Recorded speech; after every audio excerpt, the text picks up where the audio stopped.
viewers and subscribers, welcome back to Beating the Press podcast. I am your host, Rafa. Now, coming up in this evening's podcast, we're going to be reviewing the matches that took place over the weekend, and there were some upsets. But joining me this evening to review these matches and to talk some EPL football, we have returning to the podcast, Christoph. Good to be back, Josh.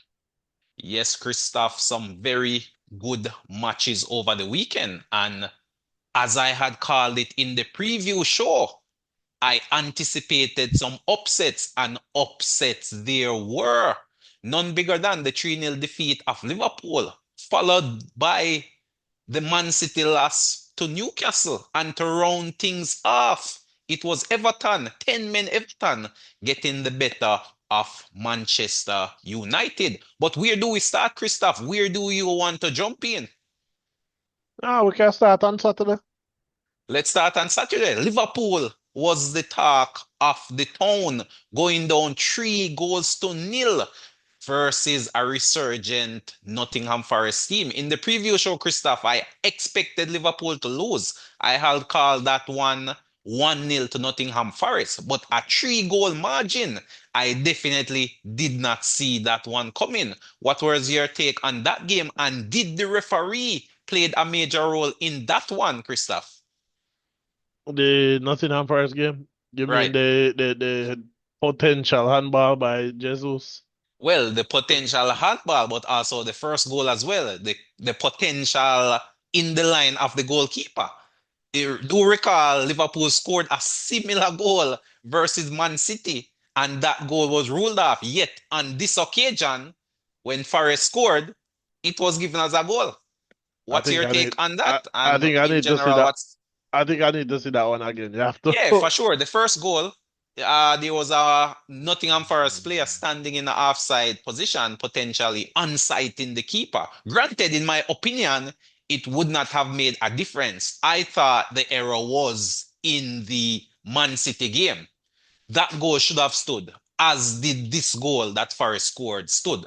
So I think the error wasn't really in this game, but it just goes to show the sort of inconsistencies in terms of the refereeing. But that being said, it was a limp performance from Liverpool again, Christoph, and the defensive fragilities continue to rear their ugly head.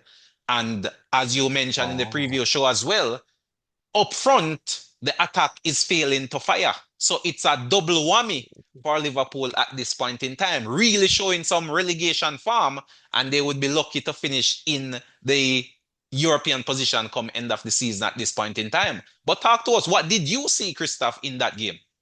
Um. Going back to the first goal. Right? Um. I personally don't think that it was like offside or obstruction. I think he was far enough away from the keeper initially that it shouldn't count. If you would say he was very close to the keeper was the one who closed the gap on the player. Well, the player is there, so I No, but mean, the, and the player is in an offside position, but the player was not affecting the keeper. The keeper moved from his position, and if the player started to affect him, it was on the keeper and not on the player. The player did not intentionally move in a way to obstruct the keeper, in my opinion, in that instance. I don't remember the Man City one that you're talking, so I can't yeah, it reference was it. a header. It was a header from Van Dijk, I believe, and Robertson was standing in an offside position. To me, that goal should have been given, just like this one was given. So to me, the error is not in this game, Christoph. To Mhm. me, the error from the referee was in the Man City game. That Okay. goal versus Man City should have stood at the, as did this goal that Oh, Forest scored. I remember. I remember. Yeah, yeah. That goal should have stood. I thought it was unfair. Um, Yeah, I but mean, we'll come back to Man City in a minute. Yeah, Liverpool look poor. Liverpool look poor. None more so than you would probably. I mean, a lot of people would say, Isak was very poor in that game, but I think for me, the poor performance, I would have to heap it on Salah, because Salah had a number of chances that should have been buried and were not, and it could have been 3-3. Salah could have gotten a hat trick. But the performance was poor, but more so than the performance being poor, it was the finishing. we already expected, potentially that Liverpool would concede a goal. We know that the defense is shaky, right? but the attack continues to be very poor. And had the attack, like I said last week, potentially score some goals, then it releases some pressure on the defense because then you have the freedom to counter attack teams trying to get back into the game and get some goals. But the finishing from everybody who is shooting on goal has been so poor. And it could also be just be down to bad luck. All the luck. Just think it's poor finishing and as you say, potentially bad luck. Potentially. Because you could say the first Forest attack led to a goal. You after Liverpool pretty much dominated for the first 25, I would say, creating chances, shooting at goal, players clearing off the line. I recall McAllister getting a decent chance and that one being cleared off the line. Blocks flying in. Liverpool pretty much dominated the first 25, only to concede at the other end. And we know that's how the EPL goes. If you're dominating at one end and you fail to take your chances, you will be beaten at the other end. And so said, so done. And as you say, it's a combination of both situation. Poor attacking play, pressure on the defense, goal scored, and it's the cat's among the pigeon, so to speak. So, I mean, Slot for sure need to find some solutions. The players themselves need to step up because it's not a case, in my opinion, Christoph, where they are being poorly coached. You can see a pattern of play, you can see chances being created, but chances not being taken. Same thing when you look at the defense. You try to defend, but as you said, sometimes it's a stroke of luck, sometimes it's individual errors, sometimes it's a whole collective error. So I'm not necessarily putting the blame solely on the coach. I think the players have to take some level of responsibility for their performances as well. But Liverpool season is pretty much over and done with at this point in time. The objectives has to be revised, Christoph, and the objective at this point should be try to finish in the top four in those Champions League position for a rebuild next season. But it is what it is. And of course, not taking away anything from the Forest performance, a very good Forest performance, I must say. Very clinical in front of goal, and it could even have been 4-0, Christoph, if that goal from Jesus was not chalked off. In my opinion, it should have stood. I, to this point, I can't see much wrong with that strike. What's your take on that decision? I feel like it was a wrong decision. I don't think the player intentionally hand touch about the hand. He went up to control it. The hand was up. He wasn't trying to control the ball Oh, with well, his I hand. think the rule is once it hits your hand, it cannot be ruled a goal. So it doesn't matter if it's intentional or unintentional. Once it hits your hand and it leads directly to a goal, then it's gonna be chalked off. And that was the case in another game I saw over the weekend as well. I believe it was that goal that Leeds scored to equalize, or they were to equalize versus Aston Villa. That one hit in the hand of Calvert-Lewin, and it was chalked off. It would have made that game 2-2 at the time, but it hit the hand of Calvert-Lewin, and that was chalked off. So I can agree with that rule. Once it hit any part of the hand, whether intentional or unintentionally, then it's chalked off. So uh, we'll take the decision, but on a different day, it could have been a different call from the VAR referees. But that being said, we move, Christoph, we move. And another big upset. Where do we go? We go to Newcastle versus Man City, Christoph. Talk to us about that game. Man City going down 2-1 to Newcastle at home. And again, this was a game I called spot on in the preview show. As I mentioned, Newcastle is a very dangerous team at home. And to me, it was just a matter of time before they got it right and walked away with 3 points. And in this game, they certainly got it right. Talk to us about what you saw in that one, Christoph. Um, very interesting game. There was a very questionable call from the referee, and I don't understand how like a Vardio got away with not getting a yellow card for rugby tackling Voldemade. Uh, and potentially stopping a Newcastle attack.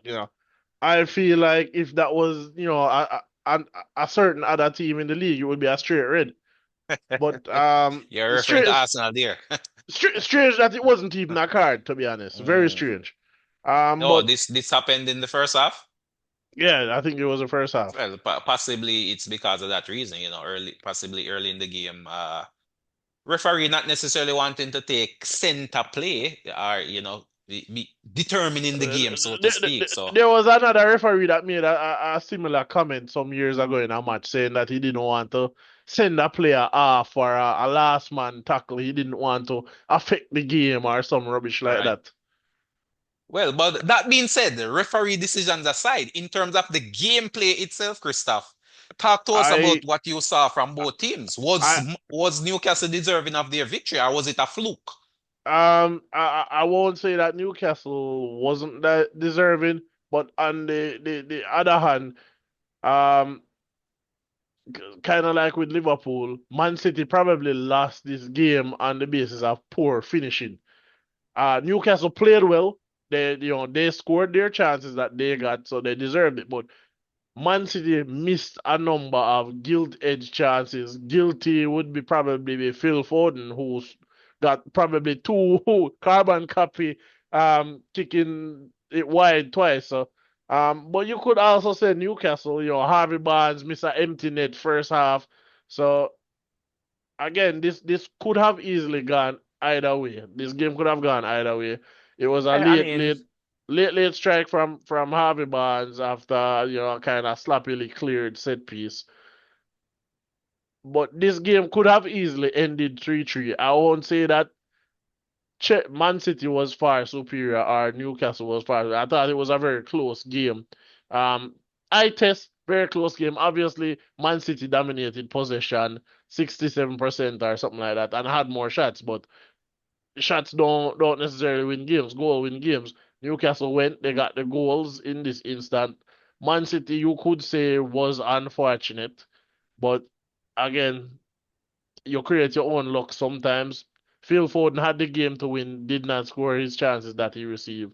You know, they did manhandle Erling Haaland in this game. So I don't know if well, it's a well, case of well, you're stopping well. Haaland and you stop Man City in this instance. It could possibly be a case, but I will second the majority of your points, and I would also say that Newcastle themselves created a number of gilt-edged chances, and I mean Donnarumma could be said to have credited himself well by keeping Man City in the game. I recall him saving a decent Voltemade header on goal. Yeah, As you probably mentioned, at least Harvey two of those, Barnes. two of those. Right, exactly. So it's not as if the goals were lucky goals. No, I'm Newcastle not created saying they were enough to lucky. win the game. Yeah, but both teams created enough to win the game. It Well, was a that's true. matter It was just the of more clinical of the chances. two teams, Right, which right. which resulted in the victory. And I mean, as I said, deserving of their win. To me, it was just a matter of time. I like what I see from Newcastle, especially versus so-called big teams at home. I think that sort of counter-attack, high-press system really suit them. The difficulty they have is probably when they try to sit back and defend as opposed to pressing. And, we've seen their form away from home. So it would not surprise me. Champions League coming up this week. I am not sure if Newcastle's next game is away from home. If it is, I would certainly favor the home team in that fixture, Krista, because that has been the trend for Newcastle. Once they play a midweek Champions League, if that match is away from home, then you can expect them to either lose that game or best case scenario, get a draw. So I'm not sure. I would have to check the fixtures to see where. Their next game is away to Everton. Well, there you go. I expect I would go from now. Everton win draw, and of course, Everton should be buzzing at this moment, having gotten that big win over Manchester United. I mean, there is also Champions League this week, so Right, that's what I'm saying. That's what I'm saying. So But yeah, it was a very good game, good performance from both teams. And as I said, the team that was more clinical is the team that eventually went on to win that one. But I mean, this pretty much sets the table, Christoph. Liverpool dropping points, Man City dropping points. This sets the table easily for Arsenal. The league is Arsenal's to lose at this point, Christoph. They are the team who is playing out of their skin and other teams around them are dropping points left, right, and center. Who is the closest rival? Is it Man City? Is it Chelsea at this point? But speaking of Arsenal, Christoph, they pretty much stamped their authority on the league by getting a big win in that North London derby. What's your quick comment on that game? I mean, that man Eze coming up with a hat trick, silencing the critics. Is Odegaard game in trouble at this point in time, Christoph? That hard to tell if Odegaard's game is in trouble. I would say, like I've said about other players, I think you have certain games that are for certain players, like that you probably get more out of them in that game. I think that will be the case. I think a fully fit Odegaard will bench Eze regardless. Not just because I think Odegaard is better, but probably because Mikel Arteta also prefers Odegaard. So you're But saying Odegaard at this point in time is better than Eze, is what you're saying to me. if I had both players fully fit and in form, Odegaard is the better player. Wow, wow, that's a Um, big shout right there, Christoph. I would go the other way. I would go with Eze, to be honest with you. yeah, that's fair. If you think it's Eze. I don't have any statistics at this point, So right you're at this saying moment to say who's better. are you saying your decision would be based on statistical analysis as opposed to the eye test? It has to be both for me. It's not just the Mm. statistics, because But at, are if you you saying have then, if you based have on two the eye test, you're strikers. giving Odegaard the edge? No, right now, I wouldn't disrupt what is working by bringing Odegaard in as a starter. I would Mm. continue with what has been working. Odegaard will be back to fitness for the weekend, I believe. You bring him on, late in games as a sub, build up that fitness and potentially help building up that farm. You want to be able to call upon these players, especially now December is coming and we know the December fixtures are very congested. You want to be able to rotate your team in and out and keep everybody fit in December. January is coming. I don't think Arsenal will sign anybody in January, barring some horrendous injury or something like that. I don't know if any of the other teams will look to sign anybody. Maybe Well, Liverpool, for sure. Liverpool. Liverpool definitely needs some signings, How do especially in that you defensive third. how do you improve at the team that you already spent $500 million on? What do you need? A new striker, a new winger, midfielder? What is it? Oh, you're talking about Liverpool? No, just in general. Oh, you mean generally speaking? I Yeah. mean, I mean for Arsenal, there's no need to spend. There's no need to shop at this point in time. What is working, as you say. So there's no need to bring in another apple to upset the apple cart, so to speak. So once there, as you said, there is no long-term injury to any of your key players, then I think what Arsenal has have at their disposal currently should bring them to the title. I mean, I see no other team surpassing Arsenal at this point in time. I just think this year is the year of the elephant, Christoph. Arsenal should lift the title come the end of the season. And if they don't, this would be a major disappointment at this stage of the game. I mean, they have the statistics defensively and offensively, and they look good on the eye in terms of the results they're getting and their general gameplay. Even if they're not playing well, their defense is sturdy and sharp enough to grind out wins. So when you look at the other teams around them, the other teams are nowhere near comparison, so to speak. As I mentioned, the big teams who are rivaling them, Liverpool is out of the race. Man City is probably still hanging on by a thread. And Chelsea, to me, is going to blow hot and cold all season. So I don't give Chelsea much of a chance. But City is the only team I would say, and they're barely hanging on by a thread. Another poor result will be the end of their title charge as well. So We'll see how it goes. But how do you assess this game though, Christoph? 4-1 versus Spurs. What can you take away from this game in terms of your assessment? Or it's just business as usual? For most of the game, obviously it was business as usual. But then you're up 3-0, you get complacent, you allow Richarlison to tackle you Well, and get that a was a goal at the superb goal, I must say, no, Christoph. That is a potential Puskas nominee. I don't think it will get it Why not? because we've seen better goals so far this season, and there was I can't really think of any, to be honest. there was a really good goal over in the Saudi league on the weekend as well. You mean that overhead kick, bicycle kick from Ronaldo? Yep. Well, that could potentially be a contender, but I think the Richarlison strike was a superb strike. I mean, the goalkeeper slightly off his line. I wouldn't even say fully off his line. And that chip from just inside his half.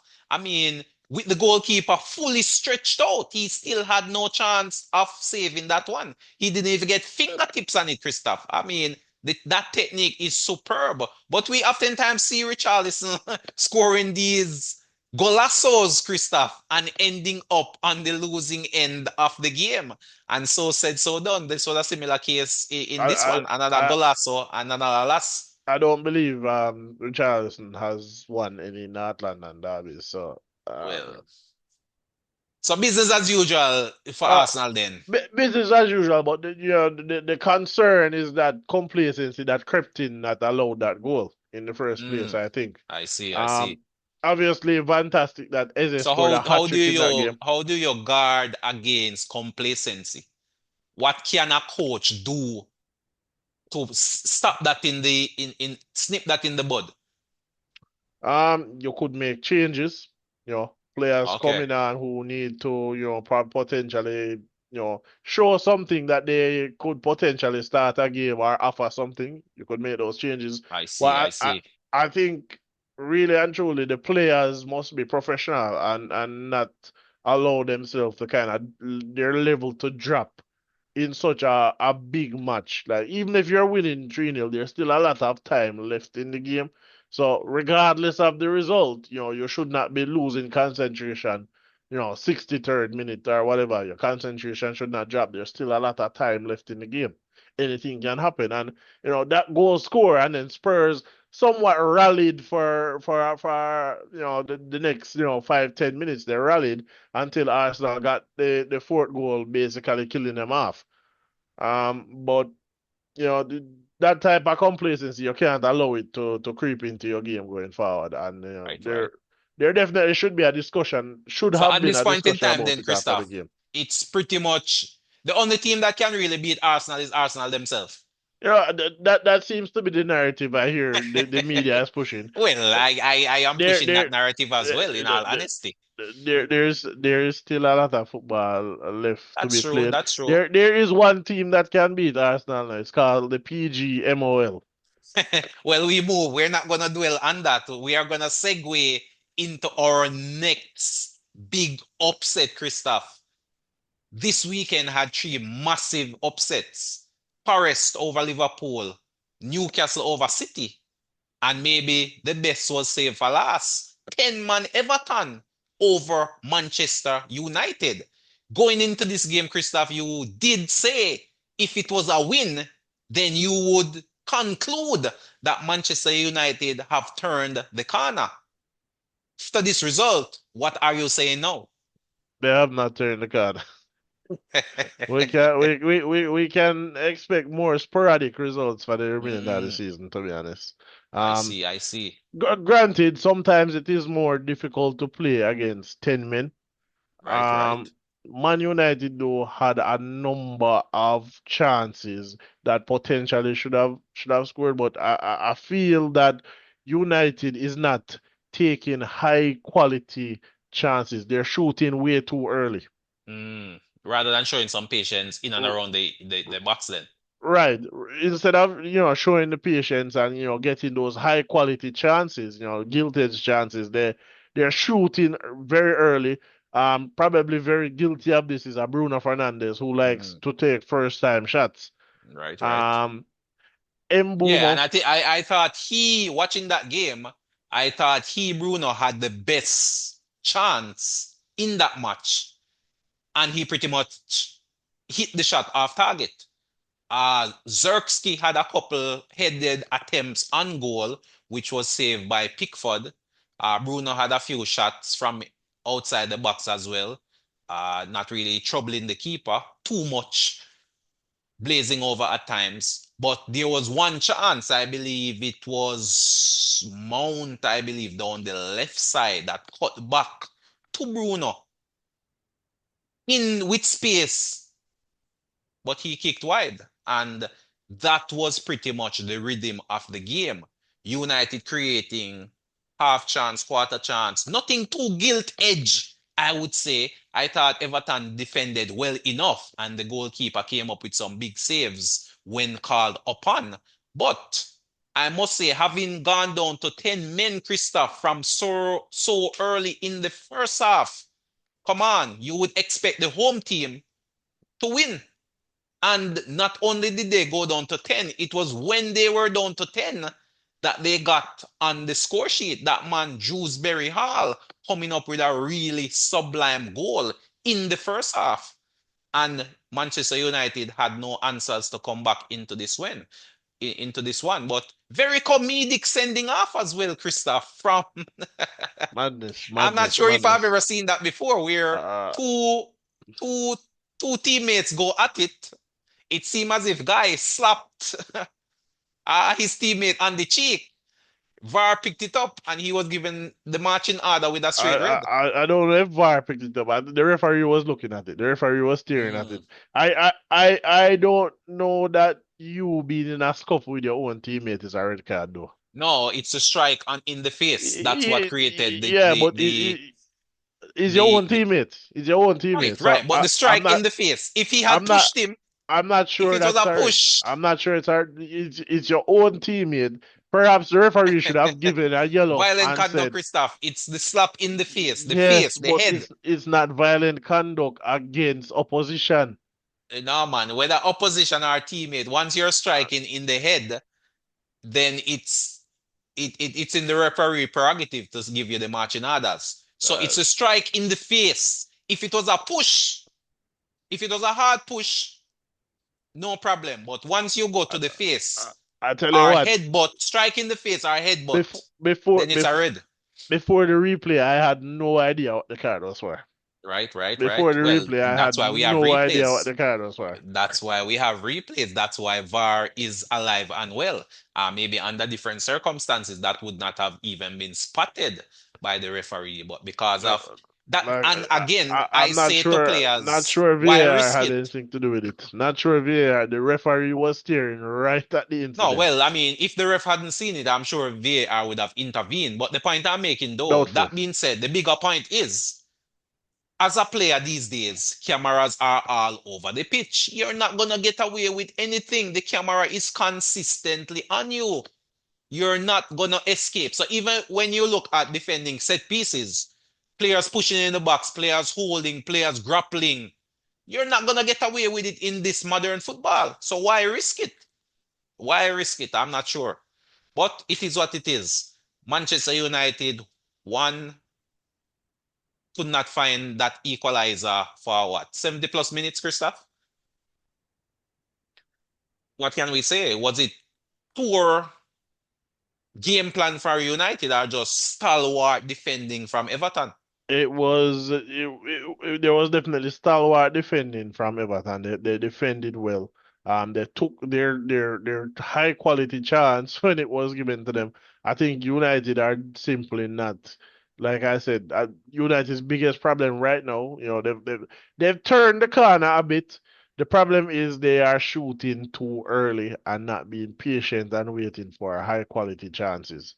Wait on the high quality chances. They're taking half chances or quarter chances or whatever, shooting from 20, 30 yards out when the keeper is on the line. Like, I don't know what they're doing. Yeah, and Um, what can we say about the striker position, Christoph? It seemed as if to me, all the big name strikers who came into the league in the summer have pretty much failed to impress. The only impressive striker so far, new signing which I've seen is Baltimore from Newcastle. I would give him a passing mark. But Isak fail, Sesko fail, Wissa, whose name was in the news, still haven't seen a minute all season. Gokieres, I think he's failing as well. I mean, barring injury and all of that. But the big name strikers who came in the league with big reputations, they are all misfiring at this point in the game. It's almost as if it's wasted money for this season. Possibly they may come good next season or seasons to come. But in terms of the first impression, not very convincing, I would say. Um, I think in the instance of Sesko, I think he was probably somewhat set up to fail when you look Set at up to fail. when you look at the man, all right, since the retirement of Sir Alex Ferguson, Man United has spent $2 billion on strikers. Wow. Since strikers, not on squad players, not Right, on win, right. on So who are some of strikers. those strikers which have come and failed, Christoph? Give us some names. Uh, in my opinion, almost every striker since Sir Alex Ferguson has really failed. People will argue that So you're looking at Cavani or Highland, for example, like a Highland. but what I was getting to is I'm not necessarily thinking that these strikers failed on their own. It's just like I was saying earlier, where I said Man United are taking their shots way too early Right, right. versus getting the ball in a good position to your striker, to your goal scorer. And that is probably why Highland failed. He was not getting quality chances. When he did get chances, he did take them, but he wasn't getting a lot of high quality chances. If you go over to Manchester City, um, Sir Cole said if you look at the stats, Erling Haaland is the striker that misses the most chances, but he also has the most goals. And that's because Haaland gets a lot of chances and he gets a lot of high quality chances.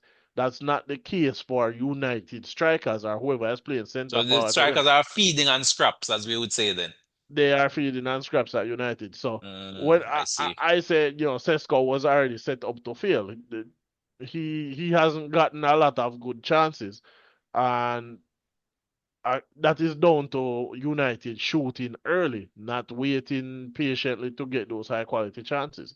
Uh, in the event that they do wait, they take too long to get the ball to the centre forward. Mm, I But the see. I major see. issue for them is shooting too early, not Shooting getting too any early. high And quality of course, chances, shooting off target as well. shooting off target, not getting high quality chances to your centre forward. Gotcha. Yeah, definitely. That is definitely something United will have to work on going forward. But as you have concluded, they have improved, but you're saying you wouldn't go so far as to say they have turned the corner. Maybe they're halfway around the corner, but not fully turned it as yet. But any other interesting fixtures, Christoph, that stood out to you over the weekend? I mean, Brighton won. Danny Welbeck, But interestingly, in that game, Christoph, if you saw that man again, the Thiago, Thiago. he could have leveled the game late on. He could have. He had his Could penalty have. saved. Yeah. So yeah, Brian, I think Brian escaped with a victory in that one. And as we had called it, it was well, both teams scored and there were three goals. Potentially could have even have been four goals if that second penalty was taken. So again, Brighton strikes again, I, getting I another win at home. I don't remember, but I think I called a win for Brighton. I think I I said believe 2-1. you I did think call I a win said for 2-1. Brighton. Uh, Yes. other interesting game. Sunderland lost to Fulham. Right, a 1-0 defeat right there. Yeah, a pretty tight game. That one went to Fulham. I mean, Fulham does have some fight. They may finish it in the bottom half, but I think they should be safe from relegation, in all honesty, Christoph. I don't know that they're safe from relegation. Fulham is on like Yeah, what I would bet on Fulham to be safe. I 14 think points Wolves on is them. gone, and I believe Leeds and Burnley. Wolves, Leeds, Burnley are my three candidates to get the job. Wolves, While Leeds, and Burnley. while I agree, Wolves is probably gone. We're 12 games in, and Wolves doesn't have a win to their name, just two draws. So they have 2 points. Burnley is on 10 points. Leeds is on 11. Fulham is on 14. So I personally don't call them safe as yet. Right? Right? West Ham is also not safe. Uh, and Nottingham Forest is not safe. So there are a number of Interesting battle teams. down there at the basement as well, as it's probably more interesting at the basement than it is at the top currently, Christoph. Arsenal pretty much running away with it, but we are quickly running out of time, Christoph. Quickly running out of time. Any final thoughts as it relates to what we saw over the weekend? Any quick final thoughts? I think there were some interesting upsets this weekend, and it will be interesting to see going forward what potentially, a team like Liverpool will do to kind of stop the leaking at the moment, secure up the ship, so to speak. Yeah, Uh, in stop the hemorrhaging. They're hemorrhaging blood currently, possibly that jugular vein is cut.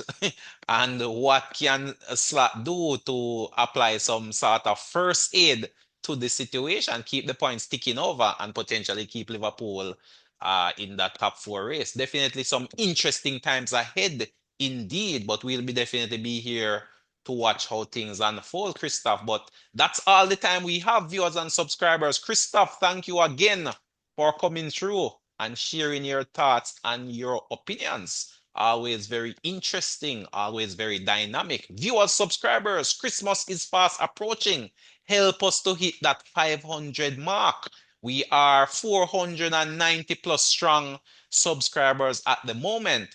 Help push us over the edge by hitting that subscription bell. And if you are a long-time subscriber, then of course help us by sharing the podcast. Of course, leave your comments in the comment section.